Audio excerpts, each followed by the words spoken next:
A vibe.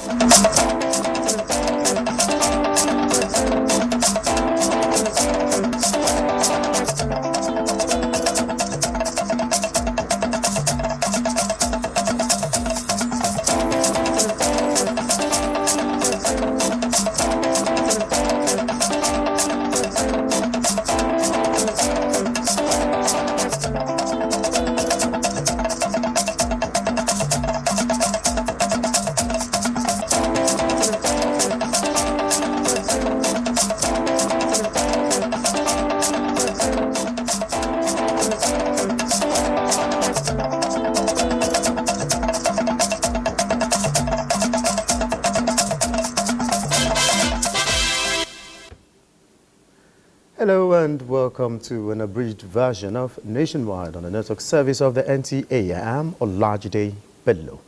Remember, you can watch these broadcasts live on our website, nta.ng/live, and on our other social media handles displayed on your screen.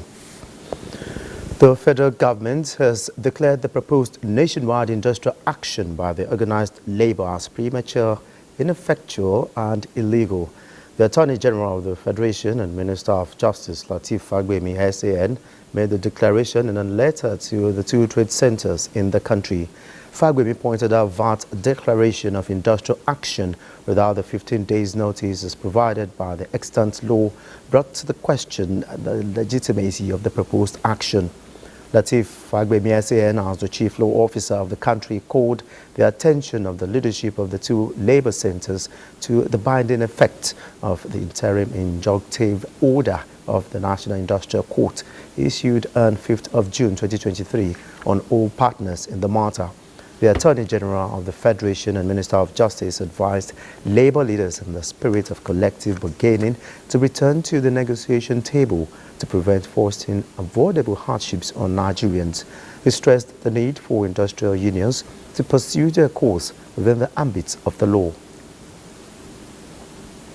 And the federal government has appealed to the organized labor to return to the negotiation table as the country cannot withstand strike. Minister of Information and National Orientation, Mohammed Idris, at a press briefing in Abuja, says federal government is desirous of industrial harmony through dialogue. Salu Gwanara reports.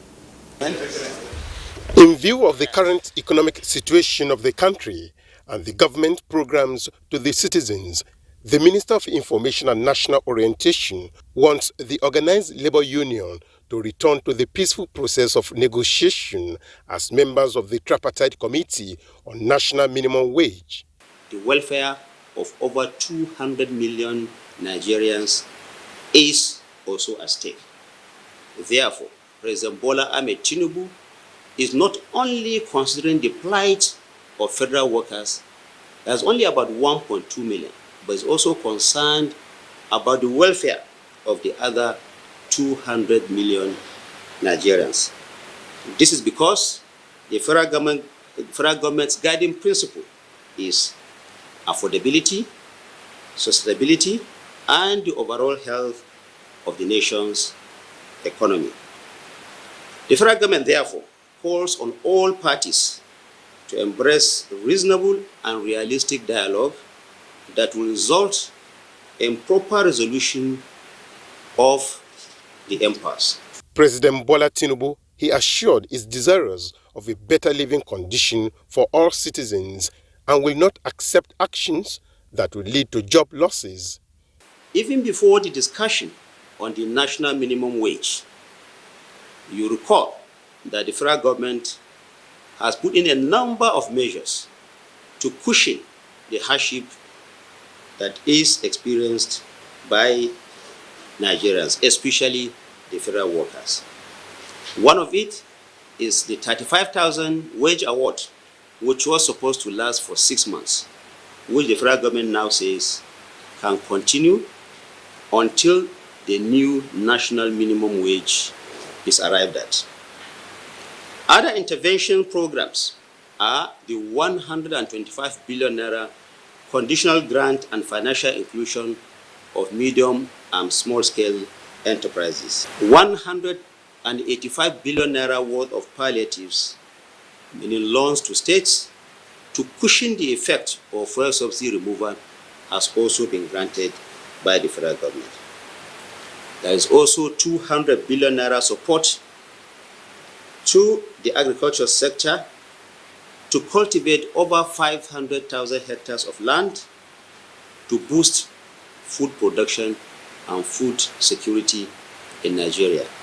Labour on Friday, 31st May 2024, declared an indefinite nationwide strike to commence on Monday, 3rd June 2024. In Abuja, Saliu Gwanara, NTA News. Meanwhile, the Minister of State for Labour and Employment in Kiruka Onyeji says the declaration of a nationwide strike in the middle of negotiation is not in the best interest of the country and its people, as it stands to only exacerbate the suffering of millions of surviving on daily incomes, saying government has consistently demonstrated commitment and goodwill through negotiating the new national minimum wage with careful proposals taking into account the country's economic realities and incorporating innovative solutions. The minister said a minimum wage must not lead to widespread job losses, particularly in the organized private sector, which employs the bulk of the nation's workforce, hence the need to find a balance between the needs of workers and the economic realities of the country. Outlining government proposals to include a comprehensive package featuring a wage increase of 60,000 naira for federal workers, the introduction of CNG-fueled buses and enhanced financial access for micro, small and medium enterprises, MSMEs. The minister gives assurance that government has also pledged investment in strategic sectors such as agriculture, manufacturing, education, healthcare and many others that are already in the pipeline.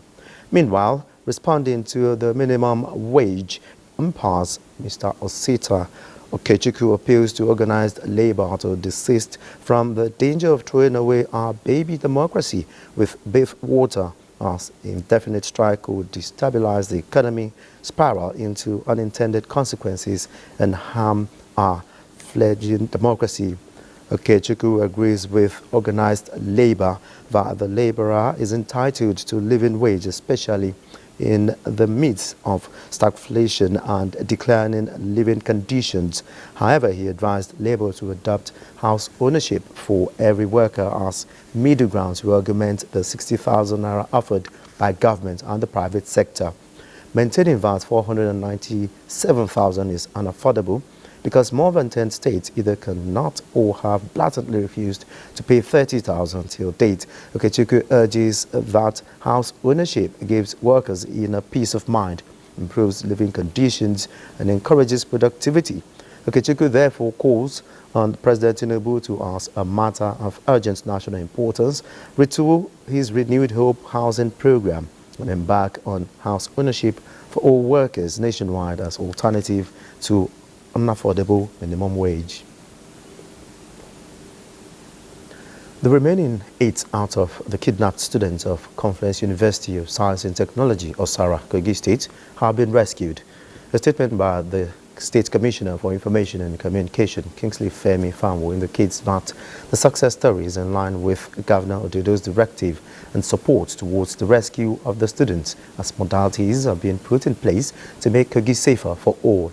The government of Kogi State, while expressing profound gratitude to President Bola Ahmed Tinubu for directing the mobilization of resources to ensure the rescue of the kidnapped students, says now that the remaining students have been rescued, government will continue to recalibrate the security architecture and pay attention to the Safe School initiative, giving assurance of putting structures in place to ensure every child is not deprived of his or her right to education. Mr. Fanwo urged Kogi citizens to always volunteer intelligence to security agencies to enable them prevent and fight crime, emphasizing that the people must come together to defeat banditry, kidnapping and any form of criminality in the society. And that's it on the abridged version of Nationwide. Many thanks for being a part of it. I am Olajide Bello.